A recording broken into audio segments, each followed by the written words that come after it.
Linda de Deus, aqui é mais um Caio Responde. E eu vou ter todo o prazer de iniciar com mais uma pergunta, que diz assim: você acredita que a igreja tradicional precisa rever a forma como forma discípulos de Jesus e não de nossas próprias doutrinas? Quais seriam os primeiros passos para essa mudança? Foi Jesus que disse que não se põe remendo de pano novo em veste velha, poída. Porque o pano novo, se você vier a serzi-lo numa roupa já toda velha e poída, logo, logo o pano novinho vai arrebentar todo e qualquer que seja o cirzimento que você venha a fazer de costura. Porque o pano novo não vai se aguentar na veste velha, ele vai soltar e vai ficar um rombo maior ainda. Aí Jesus diz que a gente faz roupa nova com pano novo. Não satisfeito, ele diz, também não se põe vinho novo em odres velhos. Você talvez não saiba nem o que é um odre, né?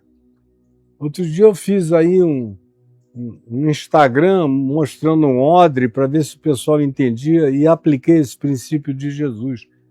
O odre era feito de couro de cabra. Era o container que eles levavam com água, ou vinho, alguma coisa para beber, ou cerveja, cevita, que era mais bebida até do que o vinho naqueles dias.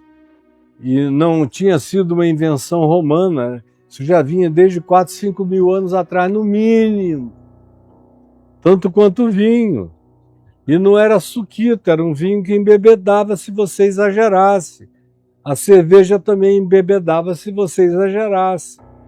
E a água nem sempre era potável, era tão boa, por isso até Paulo recomenda a Timóteo que não bebesse só água, mas bebesse também vinho, porque a qualidade líquida do vinho era muito mais saudável do que da água apanhada numa fonte na estrada que às vezes já estava poluída por alguém que tinha uma casa lá em cima e que já tinha jogado dejetos naquela água que chegava na estrada com cara de limpinha, mas estava toda cheia de contaminação fecal e de outra natureza, e de outro tipo de ameba ou de criaturas microscópicas danosas à saúde.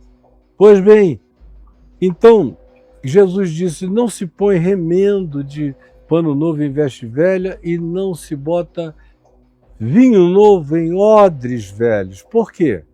Porque ele diz, porque a fermentação do vinho novo é uma fermentação nova, diferente daquela realidade do couro antigo que sofreu fermentações de vinhos de outros tempos e que já não aguenta fermentar um vinho novo, recém-fabricado, que tem um processo de fermentação muito mais intenso e ativo. E sabe o que vai acontecer?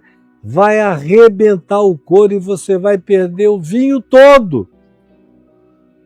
Meu Deus, não podia haver ilustração mais óbvia, mais toscamente explícita do que essa com relação a que conteúdos do Evangelho têm que ser colocados adaptativamente em cada geração nos containers pertinentes à compreensão geracional.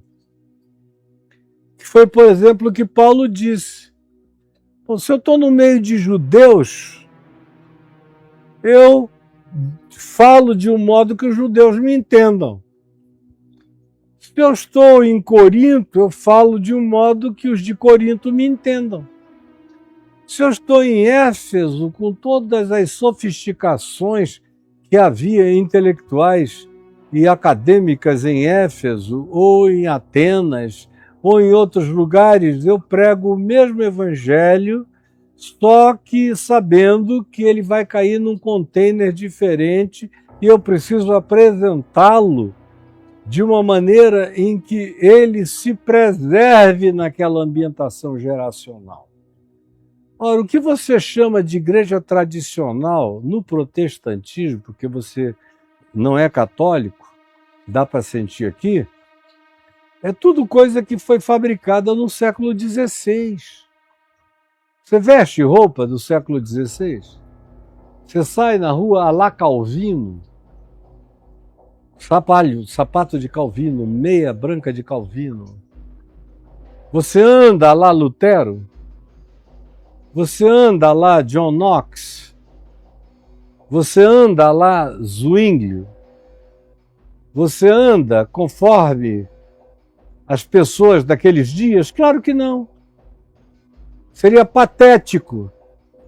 Agora, os reformados, os tradicionais, segundo você, usam a mesma linguagem, querem enfiar na gente goela abaixo as institutas de Calvino obsoletas que não cabem mais. Ele tinha lá uma cultura de hebraico, de grego, de latim, de francês, de algumas outras coisas, mas não era o suficiente. A revelação é mais do que saber línguas. Tem a ver com outros conhecimentos que ajudam você a entender aquele contexto, aquele ambiente. Até mesmo o contexto dos dias de Jesus, Calvino não compreendia como eu compreendo. Por quê? É porque hoje eu tenho recursos arqueológicos, antropológicos, históricos, que não havia nos dias dele. Você vai ler Calvino, é quase tudo baseado nos filósofos gregos de tendência cristã, ou de natureza aristotélica, ou toma por empréstimo uma série de outros pensadores para corroborar ou para discordar. São questões daquele tempo, daquela hora, que não tem nenhuma relevância no nosso mundo. Aí ficam reformados falando para reformados, batistas para batistas, arminianos para arminianos, num tempo em que eles viviam um conceito de tempo e espaço era linear, era um só. O passado era no passado, o presente era no presente, o futuro era no futuro. Hoje a gente sabe que passado, presente e futuro estão acontecendo simultaneamente. É a limitação da nossa mente que faz o passado ser passado, o presente ser presente e o futuro ser futuro. Que em Deus nada disso existe. E que para algumas criaturas mais elevadas mentalmente do que nós, também passado, presente e futuro são irrelevâncias absolutas. Discussões como livre-arbítrio, predestinação, presciência de Deus, tudo isso é coisa da ignorância da linearidade do espaço-tempo antigo, ainda com conceitos físicos de Newton, que Einstein ficou com muita dó de ter que contradizer Newton, que era o herói dele, mas ele disse, eu não posso negar. Ele acertou em muita coisa, mas tem um mundo inteiro que ele não conseguiu perceber e não conseguiria nos dias dele. Porque todo é um processo de evolução. Então, respondendo à tua pergunta, filho, não, nada. A única coisa que deveria ser recuperada era a piedade. Não confunda piedade com fanatismo. Fanatismo, Jesus odiava o fanatismo. Ele diz, ai, ai, ai, para os fanáticos em Mateus 23. Paulo recrimina o fanatismo. Aqueles seres que cultuam genealogias, profecias, numerologias, tudo isso, Jesus não tem uma única numerologia para apresentar a ninguém, não tem nenhum conjunto profético que ele apresenta dizendo, olha, veja como isso combina com isso, com mais aquilo, com mais aquilo outro. Não. Ele só diz o que as coisas são e como serão. Eu tenho que ser assim. E eu tenho que ter cara de gente desse tempo, eu tenho que viver com a linguagem desse tempo, eu tenho que entender as ciências, a cultura, as compreensões, os discernimentos desse tempo. Não é para fazer nenhuma adaptação ao Evangelho, é para eu aprender a linguagem de comunicação com a qual eu vou involucrar, botar um odre novo para apresentar o vinho eternamente novo do Evangelho de Cristo Jesus.